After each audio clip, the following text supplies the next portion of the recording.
Ah, E aí, o que me conta hoje? eu não sei. Não sabe? Eu não sei.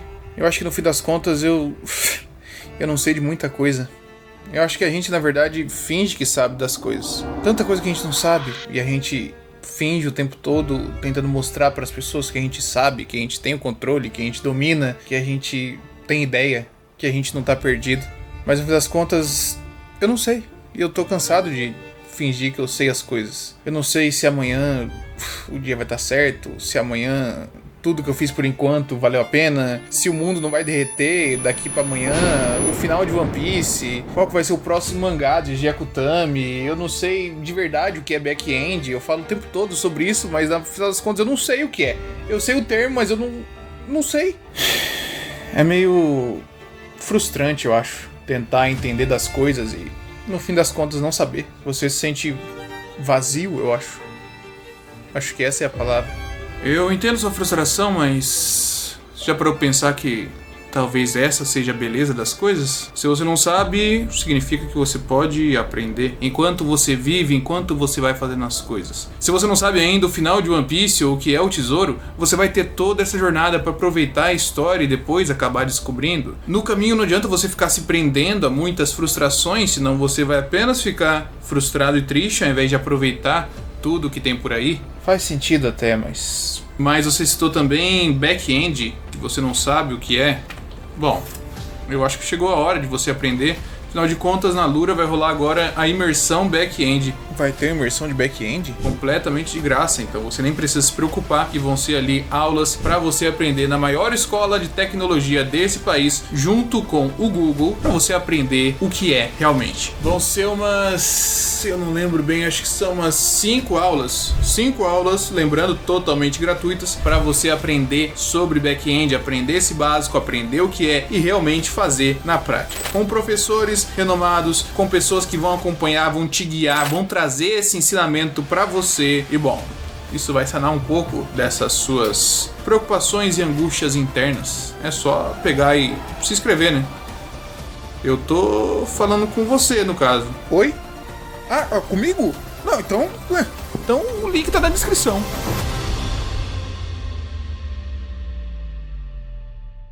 Dandadan é o mais novo sucesso no mundo dos animes de 2024. Começou a lançar na última temporada desse ano, nem mesmo está na metade de sua projeção e mesmo assim já ganhou corações pelo mundo inteiro. Afinal de contas, esse anime, essa história é realmente tudo isso? E a grande pergunta que fica é: o que torna Dandadan tão especial?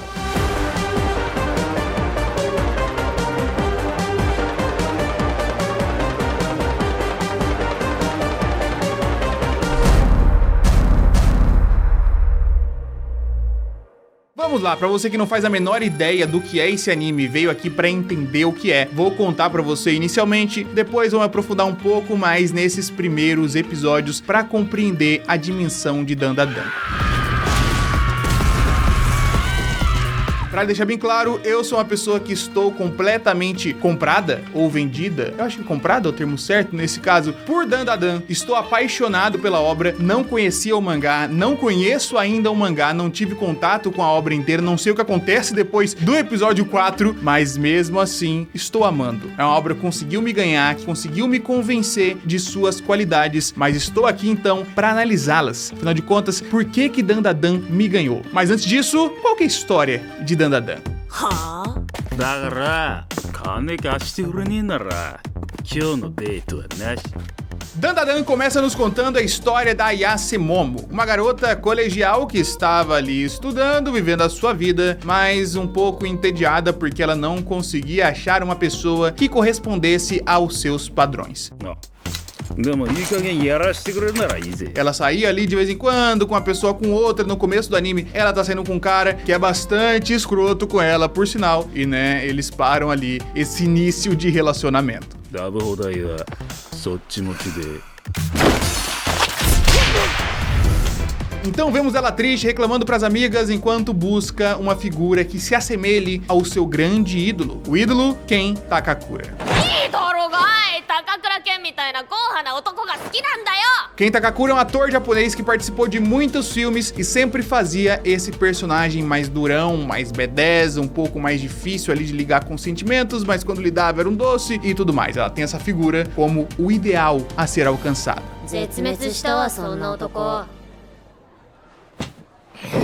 No meio disso, ela andando pela escola, acaba vendo um rapaz que estava ali sofrendo bullying e vai lá e defende ele. Depois ele vem agradecer e, bom, acaba tendo o contato maior ali do anime com a revelação principal sobre esses dois personagens. Ele é fissurado por alienígenas.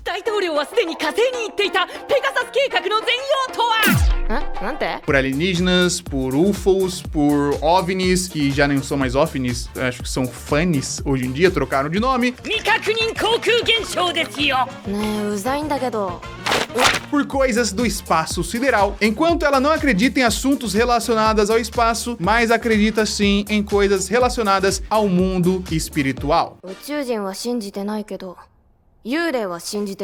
E ele, em contrapartida, desacredita em coisas espirituais, então eles fazem ali um embate, né? Fazem ali uma aposta pra ver quem conseguiria ter algum contato com espíritos ou com alienígenas primeiro. E bom, esse aqui é o contexto do primeiro episódio. O Ken, que é o nome do nosso protagonista aqui, acaba tendo contato com a velha Turbo.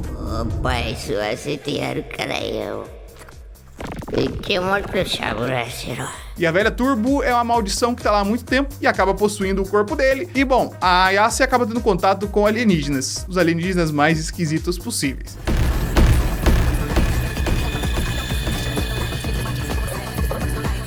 E temos a situação pro final do primeiro episódio, em que o Ken está possuído por uma maldição, enquanto eles realmente comprovaram que as duas coisas existem, tanto o mundo espiritual quanto o mundo do espaço sideral. Alienígenas estão por aqui.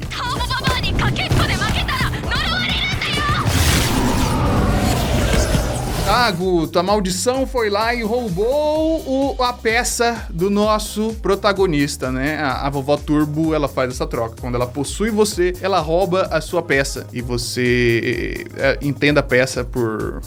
né?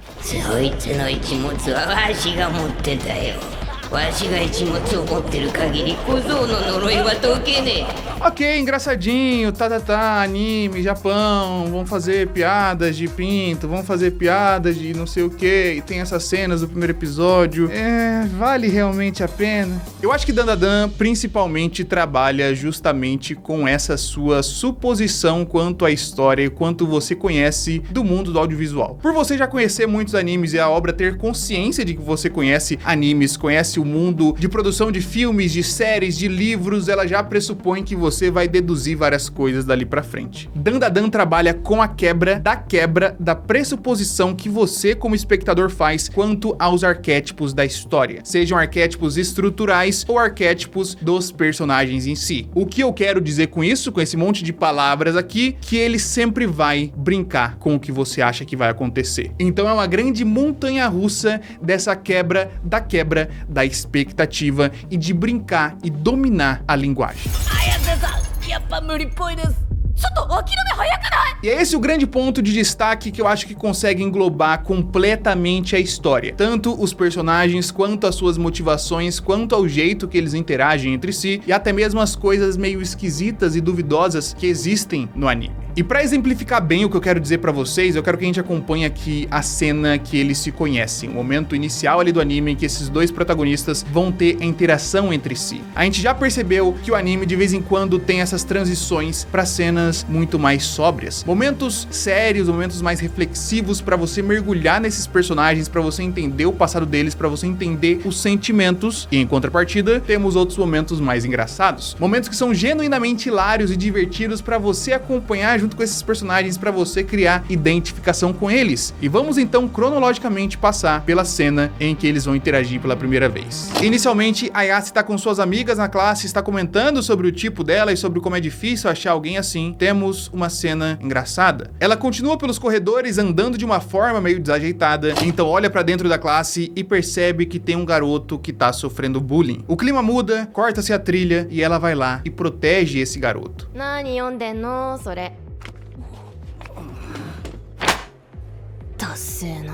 Ficando na frente dele, pegando a revista dele, folheando, e então deixa a sala, comentando sobre como as pessoas são lixo, sobre como as coisas não têm muita salvação. Deixa a sala já voltando pro seu clima leve, tendo uma mudança mais uma vez. Então ele vem e pergunta pra ela se ela tá apaixonada, e tem essa cena em que ele fala sobre sua paixão por alienígenas. Mas a Yasa então interrompe o seu discurso e fala que ele tá falando que nem um otaku sobre aquele tipo de coisa, e é por isso que ele não tem amigos, e acaba quebrando o clima. Fica um silêncio, o ritmo muda completamente enquanto ela vai lá, se desculpa, pega a revista dele que tava no chão, faz um carinho pra desamassar ela bem carinhosamente, e então devolve a revista pro Ken. Depois de se desculpar, ela comenta que apesar de não gostar e não acreditar em alienígenas, ela acredita no mundo sobrenatural.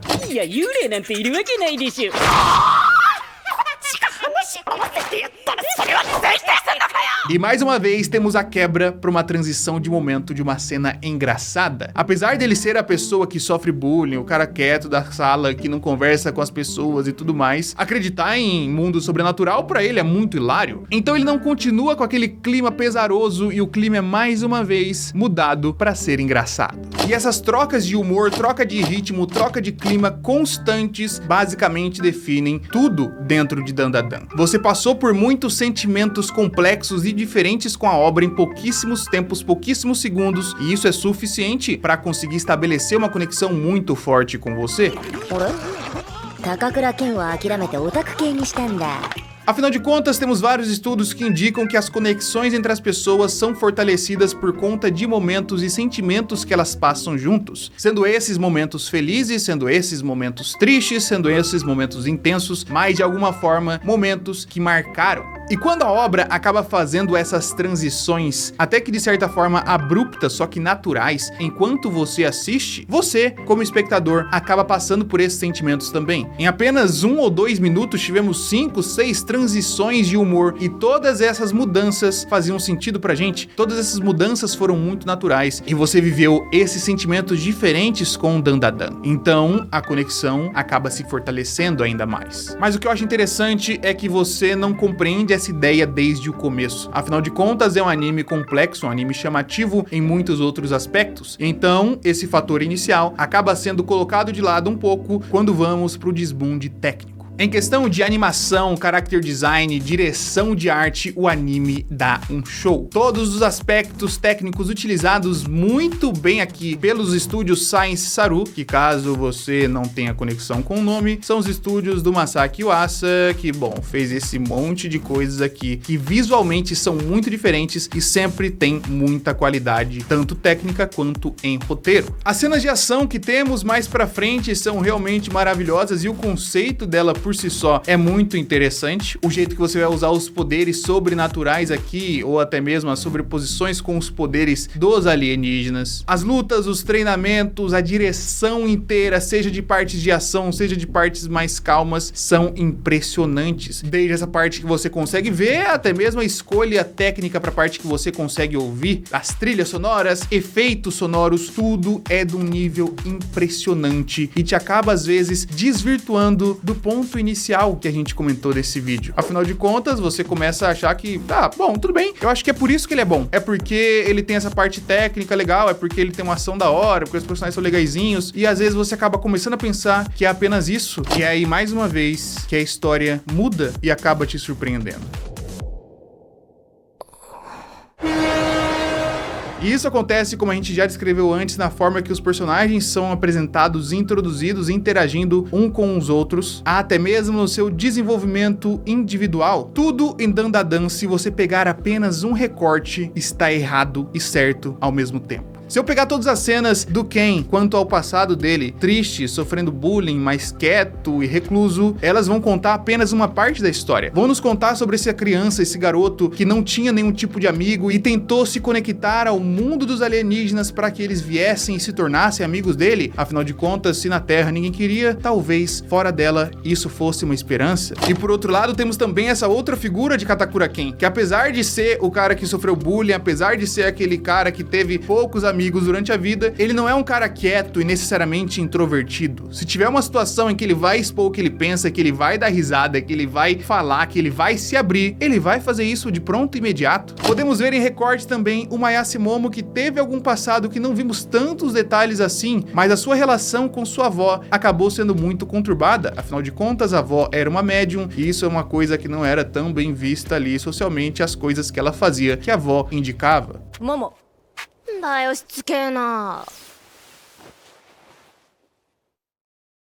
死ぬなよ。 E da mesma forma temos a Masashi Momo, que é uma pessoa muito forte, que vai ali resolver os seus problemas fisicamente, descer a porrada em qualquer coisa que fique pelo seu caminho, tendo as suas opiniões muito bem estabelecidas e os seus gostos muito bem estabelecidos. そういえば名前なんだっけ？うち名前覚えるの苦手でさ。おお、高倉健です。 Mas o que eu acho que me pegou em Dandadan foi ter percebido que toda essa estrutura que a gente comentou aqui, com vários detalhes, essas mudanças, ela se aplica à obra inteira. E eu, novamente, se tiver considerado apenas um pedaço, não vou considerar todo o crescimento e não vou considerar todos os lados dessa história e nem vou realmente ver o que a história quer me contar. 昔は100キロババアとか呼ばれててよ。 全国各地で暴れ回ってた近代妖怪だぜ。 Como, por exemplo, no primeiro episódio temos a cena dos alienígenas com a Momo. Aquela cena que é uma cena bastante duvidosa, principalmente em conceito de direção ali, que é uma cena que deixou muitas pessoas desconfortáveis quando estavam assistindo. Muitas pessoas foram afastadas e não continuaram vendo Dandadan por conta dessa cena. E assim, ela faz sentido ou ela ganha sentido depois? Não vou entrar no mérito de todos os quadros da direção dessa cena. Talvez ela poderia ser feita um pouquinho diferente em questão de posicionamento de câmera por ali, mas o que acontece tinha que ser dessa forma. E isso só faz sentido um pouco mais pra frente. Por isso, se a gente tiver esse recorte do começo, as coisas ficam esquisitas. ここでおめえくらいの女の子たちが乱暴されてバラバラにされて捨てられた。 Quando temos a revelação no episódio 4 de que a vovó Turbo, apesar de ser esse espírito amaldiçoado que tá aí há não sei quanto tempo, tinha dentro de si algum tipo de empatia e sentimento, as coisas mudam. ババアが現れるのは決まって。 理不尽な死を遂げた少女の霊がいる場所だった。 Somos apresentados a verdade de que a vovó Turbo habitava esses túneis, principalmente porque eram ali que os corpos de garotas que foram violentadas eram descartados. E ela aparecia nessas regiões muito provavelmente para poder consolar esses espíritos, para poder acalmar esses espíritos, acalmar essas garotas e, bom, tentar fazer com que esse sofrimento, pelo menos no pós-vida, fosse um pouco diminuído. 成仏できねえ少女たちを慰めて回ってたのかもしれねえ。 E nada desse conceito, nada disso aqui tinha ficado explícito pra gente no começo, nada tinha sido contado. Parecia apenas um espírito comum, né, que é um conto muito comum pro Japão, de uma velha que vive eu não sei quanto tempo dentro de um túnel que aposta corrida com pessoas. Mas a partir do momento em que nos foi explicitado o porquê que ela fica dentro desses túneis e o que ela fazia exatamente, você consegue conectar com o primeiro episódio. Você consegue entender por que houve aquele sequestro da Momo e por que especificamente a vovó Turbo conseguiu atravessar o telefone e aparecer dentro do reduto dos alienígenas. À primeira instância parece ser apenas uma coisa engraçadinha, afinal de contas é um anime cheio de bizarrices, é um anime de mundo espiritual, não precisa ter muitas explicações, mas a verdade é que silenciosamente a vovó Turbo estava sendo chamada para ali para poder proteger a Momo. Afinal de contas, o que ela ia sofrer ali naquele momento era o que a vovó tentava impedir ou que a vovó tentava consolar as vítimas que sofreram desse mesmo tipo de coisa.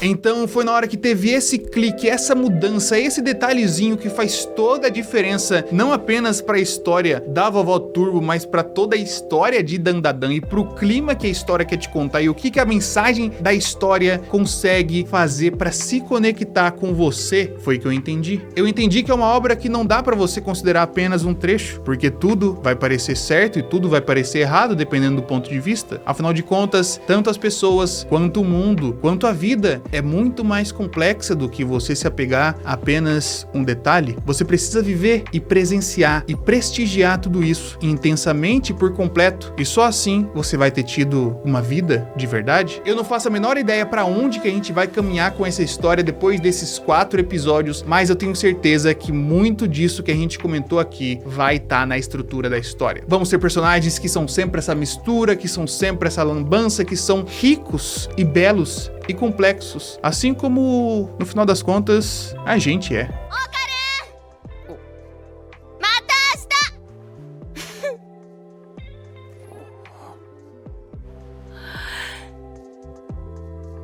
E eu acho que no final das contas é isso. É isso que torna Dandadan tão especial.